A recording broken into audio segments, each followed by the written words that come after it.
Sejam bem-vindos, meus amigos e minhas amigas, para mais um episódio do nosso podcast Goiás Agro, sempre trazendo aqui os assuntos relevantes, as pautas importantes e inteligentes do agronegócio para você. E passando também para lembrar você que todos os domingos às 7 horas da manhã estamos aqui online na TBC e também no nosso canal do YouTube, Podcast Goiás Agro, onde você consegue revisitar todos os episódios que foram gravados, que foram ao ar. E esse já é o episódio de número 34, já estamos aí com mais de um ano dentro dessa grade de exibição, trazendo para você esse conteúdo riquíssimo do nosso grande estado de Goiás. Vem com a gente porque esse episódio, não será diferente, vamos trazer aí a vanguarda do conhecimento na questão sanitária e juntamente com a agrodefesa, porque o nosso convidado de hoje, olha só, ele é médico veterinário formado pela UFG, especialista em gestão do agronegócio e bovinocultura leiteira, produtor rural e atua como presidente da Agrodefesa, que é o órgão responsável aí pela sanidade animal e vegetal dentro do nosso grande estado de Goiás. Então, nosso convidado de hoje é José Ricardo Cacheta. Você tá bom, José? Tudo bem, prazer estar aqui com vocês, Pedro. Igualmente, a satisfação é sempre bom rever o Zé, que a gente já gravou várias vezes junto, né, Zé? Já sim, já debatemos muito sobre o agro goiano e o agro brasileiro. Pois é, e o José, além de estar aí à frente da Agrodefesa, também é produtor rural aí, então conhece na pele, sabe as dores e sabe a dificuldade que é, né, empreender no rural aqui dentro do nosso glorioso país. Mas, José, para a gente contextualizar para quem está acompanhando a gente aqui, juntamente na TBC, conta para a gente aí qual que é a função da agrodefesa dentro do nosso agro goiano. Então, a Agrodefesa, a Agência Goiana de Defesa Agropecuária, ela tem a competência de executar as políticas de defesa agropecuária dentro do estado de Goiás. A defesa agropecuária, ela cuida das questões sanitárias, a parte preventiva, a parte também do arcabouço legal, as normativas e também toda essa regulação, né? Inclui fiscalização, inclui a educação sanitária e também a inspeção de alimentos de origem animal no âmbito do estado de Goiás. Entendi. Mas então o papel da agrodefesa não é só fiscalizar, né, José?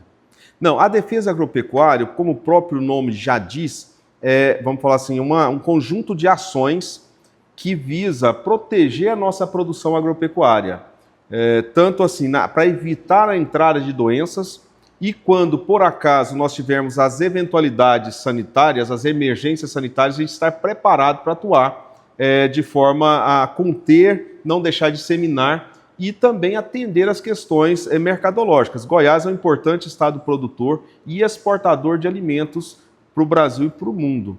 Nós temos um destaque nacional, né, em várias cadeias produtivas, eu digo aí no caso da soja, da proteína bovina, a proteína de aves, inclusive eu vindo para cá, eu li uma reportagem que a nossa avicultura de corte ela cresceu 7,1%, enquanto a nacional cresceu 3,6% no primeiro trimestre de 2026. Mas isso não é de agora que a nossa avicultura ela cresce acima da média nacional. Inclusive, nós já somos o quarto maior produtor. Mas eu incluo também outras cadeias importantes, a de bovinocultura leiteira, que tem uma importância socioeconômica muito grande pela empregabilidade, pela função social que ela tem com os pequenos produtores. A fruticultura, que está crescendo muito e que a Emater vamos falar assim, quem fomenta muito essa atividade, principalmente ali no Nordeste goiano e ali nos assentamentos rurais, na agricultura familiar. Enfim, então todo esse cenário agroeconômico, a Agrodefesa trabalha como um protetor dessa produção, desse importante setor econômico que é responsável por quase 70% da economia goiana, do que já é gerado de riqueza, né? Direto e indireto, claro. Né? Mas a gente percebe aí que pelo interior, né, o motor econômico e de desenvolvimento social é sim o agronegócio. Importantíssimo, né, José? Acho que é inquestionável, né, o agro no nosso estado, porque Goiás respira agro, né? Você falando aí da avicultura, né? Nós temos ali o grande polo, né, Rio Verde, ali, o sudoeste goiano, né, com grandes integradoras, né, desse sistema que, enfim, que também passa por desafios, obviamente, né, mercado interno, mercado externo, câmbio, commodity, né, que nutrição representa o maior custo da produção. Mas, José, pegando um gancho importante, eu acho que é importante a gente pontuar nesse aspecto aqui, nesse assunto, porque a gente estava comentando aqui, você já está há 3 anos à frente da presidência da Agrodefesa? Eu fiz 3 anos agora em maio. 3 anos agora em maio, né, José? E, se eu não me engano, foi nesse período aqui que a gente passou por essa transição de Goiás agora, zona livre de vacinação de aftosa, né? Exatamente. 2022 foi a nossa última campanha de vacinação. Foi a nossa última campanha, né? E essa é uma vitória, uma conquista da defesa agropecuária em parceria com o setor produtivo. Porque todo o setor produtivo comprou essa ideia e veio alinhado com a defesa agropecuária, com o estado de Goiás e que, né, culminou agora com essa conquista do título de livre de aftosa sem vacinação. Né, Goiás que vem há mais de 30 anos trabalhando, né, num processo e agora não só Goiás, mas também o Brasil todo foi elevado a essa categoria.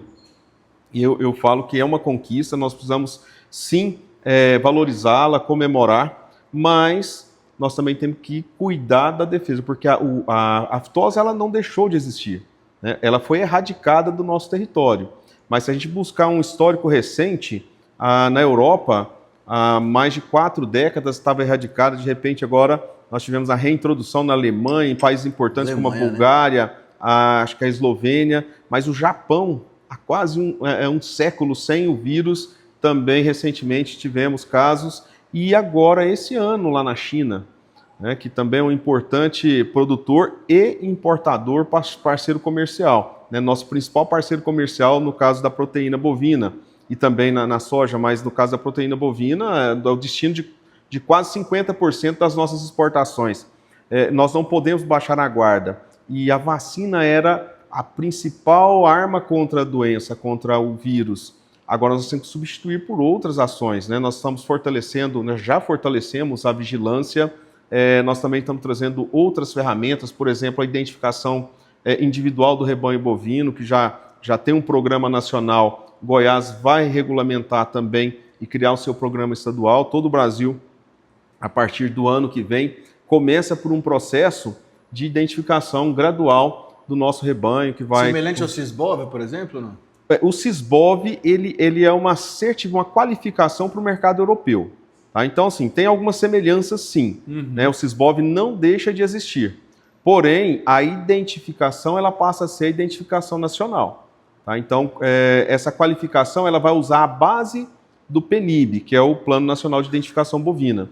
E essa qualificação ela vai continuar. Nós somos um importante parceiro da Europa, apesar de que nós temos 2 legislações recentes que agora vai nos trazer alguns entraves de fluxo da carne bovina para a Europa, principalmente agora essa legislação dos antimicrobianos, que proíbe a utilização de antimicrobianos para a proteína que vai ser destinada para aquele continente, para aqueles países. Mas Goiás está saindo na frente, nós já estamos criando uma legislação, né, um protocolo para que essa legislação, essa exigência seja obedecida e dentro em breve eu acredito que a gente retome esse fluxo, mas enquanto tem a interrupção, claro que causa alguns engasgos comerciais e até mercadológicos. E talvez também operacional, né? Um pouco para o produtor que está na propriedade, que vai precisar, às vezes, adequar uma realidade, né? Exato. E, assim, substituir tecnologias. É uma tecnologia que, ao longo do tempo, ela trouxe incremento de produtividade. A gente, como técnico, a gente não identifica nenhum risco para o consumo humano, porém, é uma exigência, a gente precisa obedecer. Claro que precisa ser negociado, e o Brasil está negociando, Goiás está acompanhando de perto toda essa negociação, mas nós temos também a salvaguarda da China. A China que fez toda uma investigação ali ao longo de 3 anos e que culminou agora numa cota de exportação da proteína bovina, né, que limitou a 1.100.000 toneladas naquela tributação de 15%. Essa cota que vem extra, 1.100.000 toneladas, ela vai ser tributada em mais 55%, 56%. Então, o que inviabiliza essa exportação, e nós já estamos atingindo essa cota. Então, são situações que que assim, a gente precisa olhar com muito cuidado, a nossa diplomacia precisa estar muito atenta, o Ministério da Agricultura negociando e tentando reverter e buscar alternativas. A alternativa que tem sido buscada, e nós temos sido muito felizes nesse sentido, é que nós estamos abrindo muitos outros mercados. Muitos outros mercados. Nós temos o México, que não tinha nenhuma expressão como importador, nós estamos com um volume muito considerável, o Chile está crescendo muito também, os Estados Unidos, agora ele se torna talvez o principal mercado para a gente destinar esse volume de proteína que a gente vai ter que realocar ele no mercado. Mas nós temos uma abertura do mercado japonês, uma possível abertura do mercado japonês, do mercado coreano, do próprio mercado asiático, ali alguns países que têm uma demanda alta. E Goiás, nós temos trabalhado para que o nosso status sanitário seja o melhor possível e aqui a gente esteja nessa vanguarda, em todos os mercados. Nós, inclusive, para a Europa, nós somos um dos poucos estados que são habilitados para lá. Goiás, Mato Grosso do Sul, São Paulo, nós estamos ali na vanguarda como os principais estados fornecedores para aquele mercado, que melhor remunera. Ô José, mas trazendo aqui agora para o José Cacheta mesmo, não para o José presidente da Agrodefesa. Esse protecionismo que vem, por exemplo, desses mercados, que vem com essas reservas, né? E que vira e mexe, traz uma novidade, traz uma coisinha, isso aí é um jogo muito maior, não é? Porque a gente, na verdade, é que o Brasil mete medo no mercado de proteína animal do mundo, né? Nós temos aqui, né, a maior empresa de proteína do mundo é nossa, né? Ame ou odeie, né? Tem todas as circunstâncias, mas a gente mete medo nessa turma aí, não mete não, Zé? Nós temos algumas características, o Brasil, né, algumas características naturais que nos privilegia e que nos traz vantagens, abençoou, né? vantagens que outras regiões, por exemplo, não as possuem. Nós temos um clima muito favorável, uma disponibilidade hídrica também, né? que favorece bastante, né? Tecnologias como irrigação, a gente não tem uma restrição hídrica, é claro que tem uma responsabilidade também nesse uso, um solo fértil, luminosidade, então tudo que é favorável para que essa produção, o único país, talvez um dos únicos países do mundo, porque a América do Sul tem ali, né, a Bolívia, a Colômbia tem algumas características muito semelhantes, fazer 2 safras por ano. Ou até 3, né? Quando sim incrementa, pivô, né, adiciona a tecnologia da irrigação ou outras tecnologias. Mas nós sim temos vantagens naturais que nos favorecem. Mas eu vejo também vamos falar assim, uma modernização, uma evolução nos hábitos de consumo.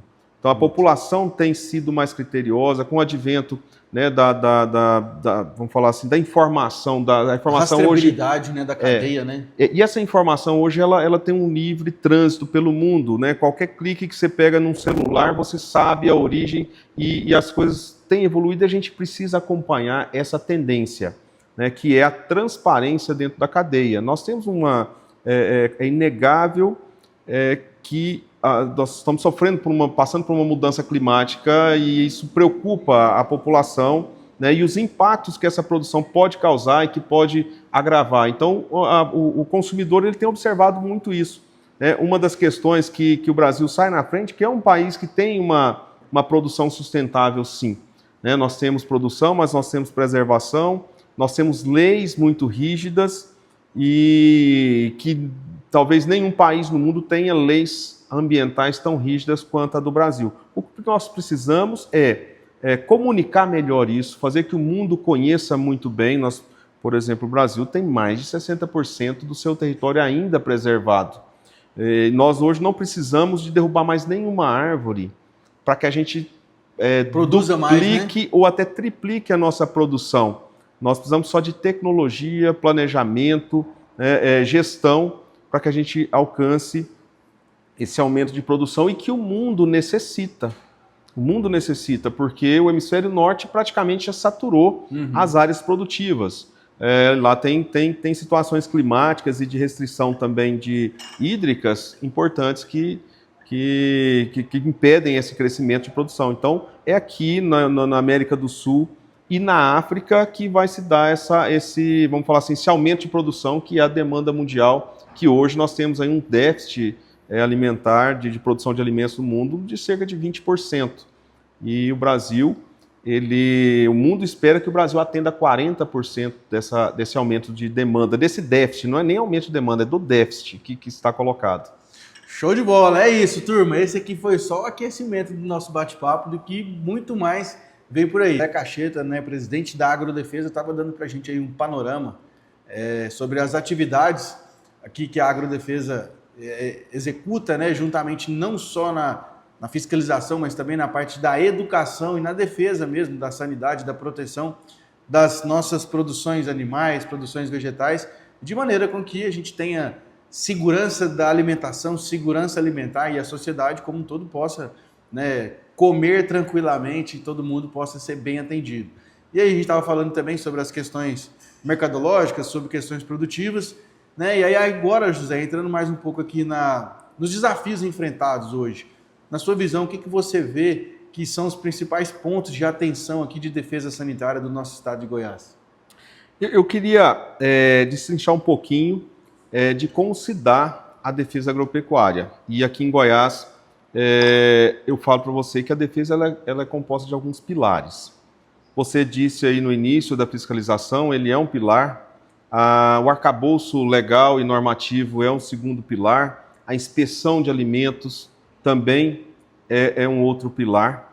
Mas aqui em Goiás, nessa gestão, nós adotamos um esteio para sustentar esses pilares todos, que é a educação sanitária. Perfeito.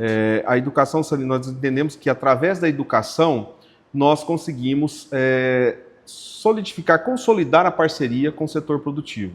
Porque nós ditamos as regras, nós colocamos as normativas de acordo com a legislação federal e de acordo também com as exigências mercadológicas e dos nossos acordos comerciais. E quem executa, na verdade, são os produtores. Por exemplo, a conquista da febre aftosa, né, da zona livre sem vacinação. Quem executava, quem vacinava todo mês de maio, todo mês de novembro, e quem informava para a Agrodefesa era o produtor rural. Uhum. Sempre com apoio dos nossos fiscais, técnicos, né, e agentes de defesa sanitária e de todos a estrutura da Agrodefesa, do estado de Goiás. Mas nós temos também alguns parceiros muito importantes. Nós temos instituições que reforçam esse trabalho, e principalmente na área da educação sanitária. Eu digo, por exemplo, a Emater. A Emater é uma parceira importantíssima, porque a Emater tem a função de executar as políticas de assistência técnica, extensão rural. Então é um braço que também fortalece essa educação sanitária. Nós temos, por exemplo, o sistema FAEG-Senar, a estrutura sindical que esse sistema tem. Então o sistema S é muito importante para nós. E nós temos alguns desafios muito importantes. Tá? Nós temos aí, e vamos falar assim, a defesa, os desafios da defesa, ele é muito dinâmico, Pedro. E o produtor sabe disso. A cada tempo nós temos aí um novo desafio em todas as cadeias. Se você relembrar conosco, há 15, 20 anos atrás, o desafio que era a ferrugem asiática. 2007? Foi 2008? Não foi? Isso. Então, veio a ferrugem, depois veio a helicoverpa, e juntos nós conseguimos, com programas de prevenção e de atuação, conviver, ou até algumas pragas a gente eliminar, no caso da febre aftosa, mas a gente, por exemplo, no caso da soja, o vazio sanitário trouxe uma diminuição do desafio entre as safras, né, os plantios ali, a cada calendário anual, que diminuiu lá embaixo o desafio, né? Diminui o uso de agrotóxicos, né? Uma lavoura mais produtiva, vamos falar assim, com uma produtividade maior, né? E com menor uso de defensivos agrícolas, né? E Goiás, hoje, eu digo, é uma referência no uso de biológicos, né? Nós, inclusive, temos uma política dentro da Agrodefesa agora, que é também de regular esse mercado dos bioinsumos. E nós, inclusive, já temos uma legislação muito clara, a gente está definindo essa atuação, e a Agrodefesa também assumiu essa competência. Nós temos desafios agora, vamos citar aí, no caso da gripe aviária. Nós tivemos o primeiro foco, o primeiro desafio prático de uma contingência em defesa agropecuária no estado de Goiás, que foi um foco ano passado, no mês de maio, e nós fomos extremamente exitosos em debelar aquele foco. Um foco numa propriedade, uma pequena propriedade, numa avicultura de subsistência, Nesse caso, nós não tivemos nenhum impactos comerciais, a não ser ali para aquele município, mas o risco era muito grande, porque aquela propriedade estava encravada no meio de uma integração de uma grande agroindústria do Brasil, que é a BRF. Então, se aquele vírus sai daquela propriedade e cai dentro de um plantel comercial, nós ficaríamos, como diz aí, o Zé Telo danado, meses ou até anos sem poder exportar. Pensa. O prejuízo teria sido muito grande, mas a nossa ação foi muito rápida. Nós tínhamos acabado de fazer o nosso plano de contingência, estruturar esse plano de contingência, tínhamos feito um simulado prático e logo em seguida tivemos o foco, nós já atuamos e em 6 dias nós conseguimos debelar o foco. Em 28 dias, Goiás já era considerado livre da doença do vírus novamente. E como é que chegou a informação, José? Porque assim, é uma área de subsistência, talvez às vezes poderia ser um produtor que às vezes não tinha tanta instrução ou que não sabia que de fato o que era aquele problema sanitário que ele teve. Eu imagino a dificuldade, o cara olhou lá, gripe aviária, deixa eu ligar para a Agrodefesa. E você levantou um ponto extremamente importante, que aqui eu quero até passar uma mensagem para o produtor, que é essa parceria, a confiança do produtor no Estado, na defesa agropecuária estadual, no poder público. Porque aquele produtor sozinho jamais saberia que ali era uma gripe aviária. Ele não teria, vamos falar assim, como debelar, como atuar naquele foco sem a ação do poder público. E então essa confiança do produtor chegar e notificar a agência de defesa agropecuária, ele precisa fazer isso, e foi o que aconteceu. Tem um telefone, um WhatsApp, como é que é? Nós temos os canais de comunicação, nós temos unidades locais em 237 municípios do estado, aquela propriedade ali do lado de Rio Verde. Rio Verde é a capital do agronegócio goiano, uma das principais do Brasil, então nós temos estrutura em todo o estado. E nós tivemos a felicidade daquele produtor, junto com um técnico que dava assistência naquela propriedade, notificar a Agrodefesa. Imediatamente, isso foi um final de semana. No final de semana mesmo, nossos fiscais e nossos técnicos estavam em loco, fazendo ali todo o trabalho de identificação, coleta de material. E como nós já tínhamos alguns indicativos epidemiológicos, nós já sabíamos da possibilidade do resultado sair positivo. Isso foi no domingo, né? A coleta e o monitoramento durante a semana. Nós já preparamos toda a estrutura para quando o resultado saísse e fosse positivo, nós já estaríamos prontos para agir. E foi o que aconteceu. Na sexta-feira saiu o resultado positivo, nós já estávamos fazendo vigilância. No raio da propriedade. No raio do foco, que é de 3 quilômetros. Nós já tínhamos desenhado também o perifoco, que é um raio de mais 7 quilômetros. Já tínhamos identificado todas as propriedades, todos os produtores. Imediatamente as equipes já estavam, vamos falar assim, acionadas. Todo mundo já sabia para onde tinha que ir, o que tinha que fazer. Então o resultado foi esse. E foi um reconhecimento e nós fomos elogiados internacionalmente pela nossa atuação. Rio Grande do Sul, que tem vamos falar assim, um know-how muito maior na avicultura, porque tem uma avicultura maior do que a nossa. Mais amadurecida, né? E eles também tiveram um foco e, claro, nós aprendemos também com eles. Aqui a gente não está competindo com o Estado. Lógico. E no dia que eles tiveram um foco numa produção comercial, eu estava lá junto com eles. E lá nós aprendemos muito com eles também. E esse intercâmbio é muito produtivo. E aqui a gente conseguiu ainda encurtar 2 dias em relação ao foco lá do Rio Grande do Sul. Mas, enfim, é importante que o produtor confie na defesa agropecuária. Nós estamos criando, e dentro de pouco tempo, nós vamos ter um fundo público de defesa agropecuária para que a gente, por exemplo, naquele caso, nós tivemos que eliminar todas as aves daquela propriedade, muitos equipamentos, insumos, tudo foi destruído para que não sobrasse o vírus, né, por ali. Então faz tudo parte do plano de contingência. Mas nós conseguimos, através do fundo privado que Goiás tem, indenizar aquele produtor. É isso que eu ia perguntar, porque, por exemplo, às vezes o produtor pensa, nossa, mas se eu avisar, eu vou perder o meu rebanho aqui, né? Exatamente. Então, assim, pode ficar tranquilo que vai existir um fundo para indenizar nessas situações. Exatamente. E o fundo privado, ele entrou, porque o nosso ainda não foi criado, a gente está fazendo alguns ajustes ainda na economia, e ele deve subir agora já passou pela Casa Civil, ele já vai agora para a Assembleia para ser votado e criado através de um projeto de lei. para que quando aconteça isso, o produtor seja indenizado. Esse produtor agora recebeu a indenização dele há pouco mais de um mês.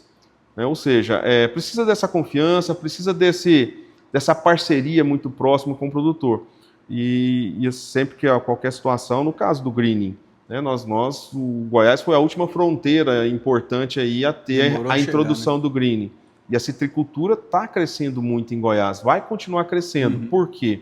A resposta da defesa foi muito eficaz, né? Foi em tempo e hora e está acontecendo.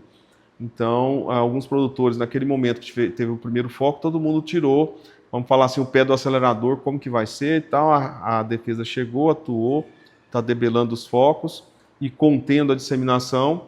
A confiança volta para os investidores, né, para os empresários, para os produtores, e a vida continua. Agora, é claro, tudo acontece quando existe parceria, quando existe essa confiança. Então é isso. Inclusive hoje nós estamos com as nossas equipes num treinamento de capacitação para um plano de contingência em defesa, um plano de contingência em emergência em defesa agropecuária. É um plano pioneiro no estado pela dimensão, que abrange todas as áreas, tanto a área vegetal quanto a área animal. E daqui nós queremos, inclusive, vai servir de referência para outros estados.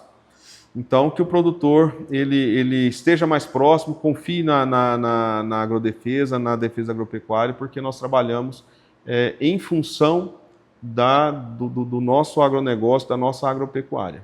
Perfeito, José. E você tinha comentado também que Goiás está sendo referência nessa questão desse plano de contingência aí, sanitário, que trouxe até um profissional bem renomado aí mundialmente, né? Exatamente. No segmento. Dr. Bruno Pessamilho, com sua equipe e outros profissionais também de muito gabarito.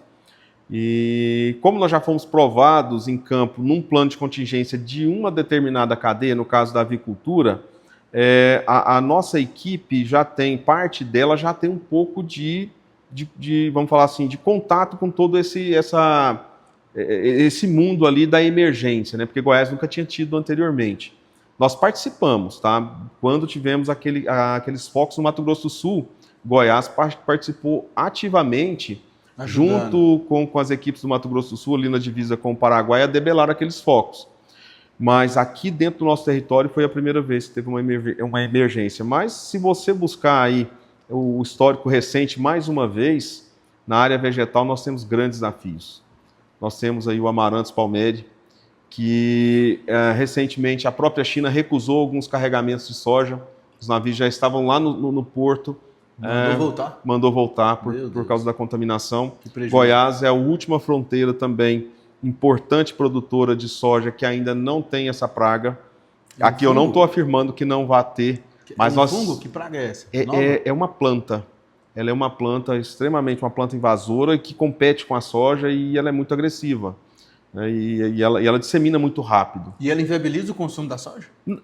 Não inviabiliza o consumo da soja. O problema é no campo. É o prejuízo produtivo. O manejo do produtor. O prejuízo da produtividade que ela causa. Por ser uma planta que compete com a soja. E ela pode ser portadora de fungos e doenças, de patógenos que impactam ali na produtividade. Nós temos, por exemplo, a vassoura de bruxa da mandioca, que é uma doença nova e que a gente está conhecendo agora e que está entrando lá pelo extremo norte do estado de Goiás, ali pelo Amapá, introduziu ali pelo Suriname e pela Guiana, e que vem avançando aos pouquinhos, chegando ali no Pará. Já temos algumas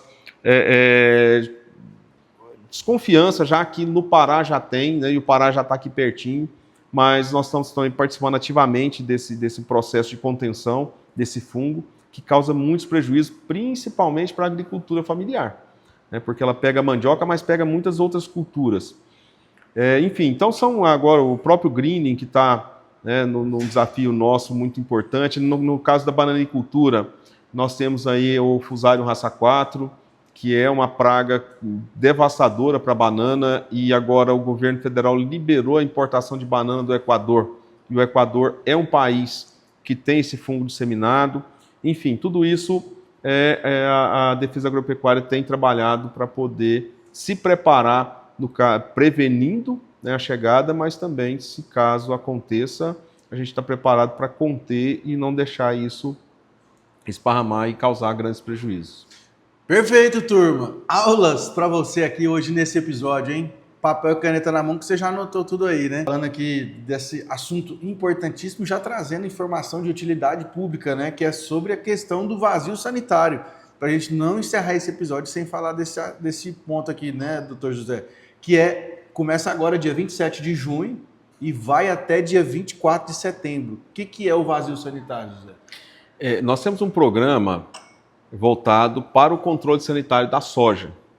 Esse vazio sanitário no campo, ele é importante para que a gente não deixe nenhum reservatório de doença, principalmente a ferrugem asiática. Então, a partir do dia 27, o produtor que é o produtor de soja, ele precisa ir lá no campo dele, observar se existe alguma planta residual, que nós chamamos de tiguera, e eliminar todas essas plantas. Então, até o dia 24 de setembro, em Goiás, é proibido, tá? E é de obrigação do produtor fazer esse combate à tiguera da soja. A tiguera são as plantas residuais. Ali na colheita, que sobra ali uma semente ou outra, que cai um grão ou outro, ele pode germinar. E essa germinação, essa planta, ela serve de reservatório de doença ali no intervalo. Então, esse vazio, esse calendário, ele foi fundamental para que a gente aumentasse a produtividade, a gente diminuísse o combate com defensivos químicos e a gente tivesse uma produção mais livre de químicos e também mais sustentável. Tá? Então, o produtor é importante, mas é um calendário que já faz parte da ali, rotina, né? Da rotina do produtor. Nós só mesmo relembrando e informando para a sociedade, né? O que é o trabalho da agrodefesa. Tá de olho aí. E ele confiar, assim, né? Saber o que a agrodefesa trabalha, né? O quanto de tecnologia está envolvido na defesa agropecuária. Então, tudo isso foi desenvolvido junto à pesquisa agropecuária e isso apontou que é importante. Nós temos vazio sanitário para várias culturas, para o feijão, para o algodão, enfim. Mas agora começa o da soja e vai até o dia 24 de setembro. Então, a partir do dia 25 de setembro, o produtor, lá em setembro, já vai poder semear e esse calendário de semeadura vai até o dia 2 de janeiro. Perfeito. José, eu brinco assim que o trabalho da agrodefesa, enquanto ele não aparece aí, assim, eu digo publicamente, é porque está dando certo, né? Porque quando aparece é porque aí já surgiu um problema, né? Que sai esses focos de doença, então... É um trabalho extremamente importante, porque ele envolve, né, não só os planos de ações, mas também a questão da educação, né, que é de respeitar os calendários, de respeitar as normativas, os produtos liberados ou não, para a gente não ter nenhum tipo de problema. E pensando aqui na digitalização e nas atualizações, né, porque hoje a informação já está em outra velocidade, a agrodefesa também não fica para trás e agora o produtor já tem como ter acesso digitalmente a todos os serviços da agrodefesa, né, José? Nós completamos o ano passado a digitalização de todos os serviços 100%. Da agrodefesa, 100%. Então, um produtor hoje que tem acesso à internet, tem seu celular ou seu computador, lá da casa dele, lá da propriedade dele... No Starlink dele lá, do Elon Musk lá, ele pode emitir documento, ele pode pagar DARI, ele pode... GTA. Até o cadastro. O produtor que precisa abrir um cadastro, que anteriormente, né, é uma burocracia danada, uma parafernália de documentos. Já tem a inscrição, já tem tudo, ele entra lá e se cadastra. Tem o formulário, ele escaneia o documento dele, anexa dentro do sistema, cai aqui para um servidor nosso, ele valida aquelas informações e já abre o cadastro dele. E nós temos, o SIDAGO é um sistema de defesa agropecuária da agrodefesa do estado de Goiás, foi desenvolvido pelos técnicos da agrodefesa. E é o melhor sistema do país. Eu digo isso porque nós já exportamos esse sistema para muitos estados. É mesmo. Nós já temos 14 estados que operacionalizam esse sistema, nós temos mais acordo de cooperação técnica com outros estados, enfim. É um sistema que funciona, prático, acessível e que trouxe muita economia para o produtor. Eu me recordo de uma época que meu pai, nós saímos, ia vender um gado, por exemplo, você ia lá, fechava o gado, negociava, pegou na mão, vinha para a cidade, ia no escritório da agrodefesa para poder emitir uma GTA, saía do escritório da agrodefesa. Na verdade, você pegava primeiro o DARI, ia no banco, pagava o DARI, voltava na agrodefesa. O DARI na Genfa, não era? Isso. Não, o DARI o DARI, mas eu pagava no banco ali, na lotérica, saía da agrodefesa com a GTA, ia para para a Cefaz, na época era Cefaz, hoje na economia, para emitir a nota fiscal, voltava para a fazenda para entregar isso para o caminhoneiro para ele poder seguir viagem. E hoje a gente faz isso lá da 20 depois, você faz aqui na hora, emite. Às vezes você faz a negociação, você está aquele produtor que está no escritório na cidade e o caminhoneiro está lá embarcando o gado, ele pode fazer o documento aqui e desde ontem, desde segunda-feira, o produtor já pode também ter a facilidade desse documento digital, que antes você precisava, obrigatoriamente, ele precisava carregar esse documento físico em papel.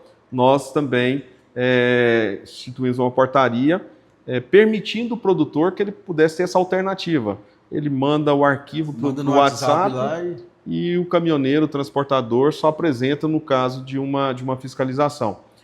Então esse é um ponto, vamos falar assim, um ponto forte hoje da nossa defesa agropecuária, que é a tecnologia, a inteligência, né, essa agilidade que traz economia, né, e traz, vamos falar assim, segurança também. Não, eu mesmo eu tenho o cadastro aqui, né, que eu faço a gestão do rebanho aqui, né, da Emater. Isso. E realmente é muito simples, você entra lá, você informa a movimentação, né, se é transferência, se é venda, o que for, você notifica lá a quantidade de animais, informa os dados, o sistema já emite a nota, já emite o boleto, você paga, já anexa tudo, já está tudo pronto. Acho que você não gasta 5 minutos. E vou te falar, de todas as movimentações da agrodefesa, 80% já é feito online, no sistema. Então, facilitou a vida do produtor. Declaração de rebanho, que antes era dava no mês de maio, no mês de novembro, virava aquele tumulto nas agências, porque todo mundo ali esperando um servidor para poder lançar essa declaração. Enfim, hoje o produtor faz tudo ali no conforto da casa dele, né, à tarde, à noite, a hora que ele tiver tempo, e é muito tranquilo. Graças a Deus. E informação, porque a gente gera informação. Claro. E informação, ela é importante para a gente também trabalhar as políticas, trabalhar nosso planejamento, enfim.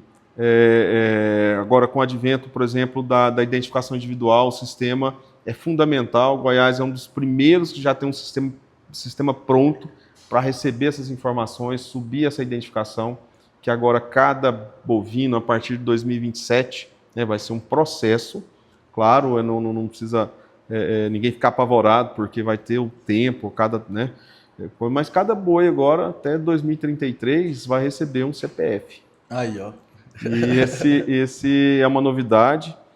Muita gente pode estar pensando assim, ó, vai trazer custo, vai trazer, vamos falar assim, alguma dificuldade operacional.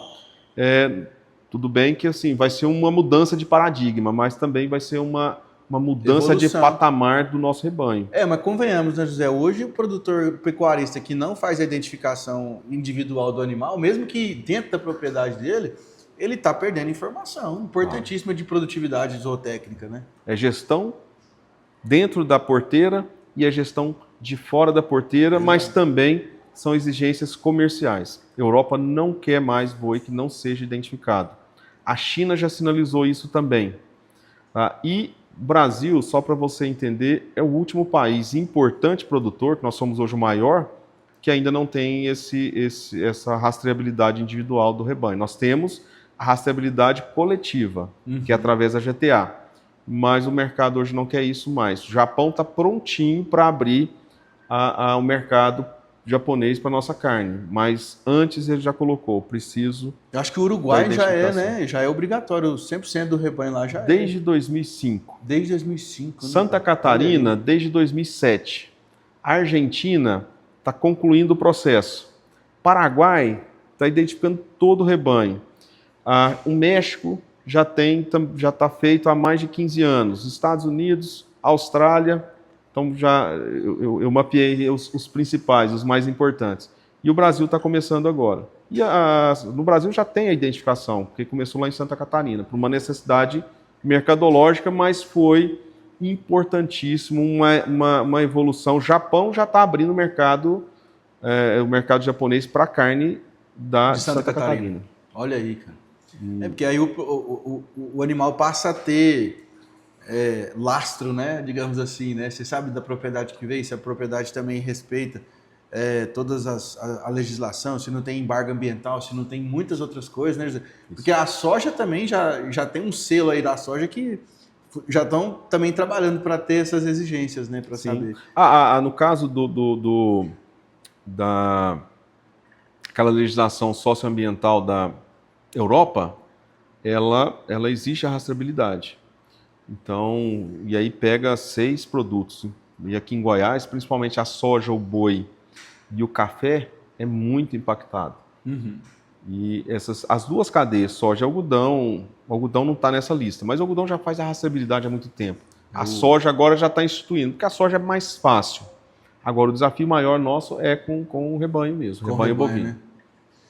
E é uma ferramenta que vai agregar segurança sanitária. Talvez seja, vamos falar assim, a ação mais importante depois da vacina para a gente garantir, vamos falar assim, para a gente mitigar o risco da reintrodução do vírus da febre aftosa. Sim, porque aí você consegue fazer a engenharia reversa, né, de toda a vida daquele animal e você sabe onde ele andou, então fica fácil de rastrear os problemas, né? Isso. Também, né, José? Ô, José, e também em Goiás, você estava comentando aqui sobre a questão da brucelose, né? Como é que está também tem um programa aí de vacinação, como é que está esse aspecto aí? A brucelose, nós temos um programa em Goiás no Brasil inteiro, né? O Brasil tem um programa nacional, federal, mas Goiás tem o seu estadual, de controle e erradicação da brucelose e tuberculose. A brucelose, principalmente, é uma doença muito importante, que é uma zoonose, e tem um calendário oficial de vacinação aqui em Goiás, que todas as bezerras de 3 a 8 meses, obrigatoriamente, precisam ser vacinadas e identificadas, né, com o carimbo. O carimbo, né? Isso. Goiás, na bochecha ali, Goiás vai sair um pouco na frente dos demais. Alguns outros estados também estão trabalhando nesse sentido para que a gente substitua o carimbo, né, a fogo, a marca de ferro quente na face do animal, pelo brinco. Isso, então, a partir de 2027, já vai estar opcional para o produtor. É um brinco diferenciado ali. Mas é o brinco do PNIB, o brinco da identificação, né, da rastreabilidade. Então, ele colocou o brinco, uma vez que ele é identificado, já é vacinado ele também. já sobe a informação, já sabe que o animal está ok, está dentro já vacinado e imunizado. Então, mas a brucelose é muito importante, porque além de ser uma zoonose, e ela é transmitida para nós, zoonose são as doenças que é transmitido para os humanos, principalmente no caso da brucelose, pela manipulação dos animais doentes ali, principalmente os fluidos ali placentários, né? Mas também pelo leite cru. Então tem muito queijo que é produzido com leite cru, e se aquele animal tiver brucelose, pode estar se contaminando. Não estou falando que isso vai acontecer, mas é um risco. E além dos prejuízos que a brucelose traz dentro da propriedade, perca de peso, aborto, as fêmeas, 98, 99% das fêmeas contaminadas com a doença vão ter aborto. Enfim, são muitos prejuízos dentro da propriedade. E nós alertamos para o produtor. E 2 vezes por ano, o produtor ele precisa subir a informação da vacina. Olha, eu vacinei, nasceu tantas bezerras e eu vacinei elas. E isso precisa ser feito através de um médico veterinário habilitado ou um técnico cadastrado junto à Agrodefesa. Porque é uma doença viva, uma vacina viva, e aí precisa de capacitação, né? O manipulador precisa estar capacitado para manipular aquela vacina. Perfeito. Então fica aí a dica para o produtor, 2 vezes por ano, mesmo que ele não tenha uma bezerra em idade vacinal, ele precisa subir essa informação lá no Cidago mesmo, de forma digital, online, lá, e ele sobe a informação. E senha dele lá. Ou que ele vacinou, o que ele vacinou, aí o veterinário faz isso, tá? Se ele não tiver, ele sobe a informação que ele não tem animais nessa idade vacinal. Perfeito. José, queria agradecer a sua presença aí, né, no espaço na agenda aí, para poder vir bater esse papo com a gente aqui. É uma conversa muito importante, né, que agregou muito aqui para a nossa audiência. E também para pedir para você deixar aí os canais da Agrodefesa, né? A gente vai deixar o WhatsApp aqui embaixo. Aqui no vídeo você está vendo aqui que é um canal também de comunicação. E agradecer, José. Obrigado pela presença. Nós que agradecemos pelo espaço. É importante para a gente estar comunicando com o nosso público. E a gente está lá sempre à disposição. Para o produtor rural, ele pode buscar o site da Agrodefesa. Tudo que eu falei aqui para vocês de informações, que é muita informação, mas você pode ir lá no nosso site. Nós temos todos os programas sanitários estão lá. Nós temos nosso WhatsApp, que agora vai no rodapé da tela, e nós temos as nossas unidades locais de atendimento nos municípios do interior. Então, só buscar a Agrodefesa lá no interior que vai ter um servidor para te atender. Então, muito obrigado a todos e a Agrodefesa está à disposição de vocês. Tamo junto. Bora pro próximo.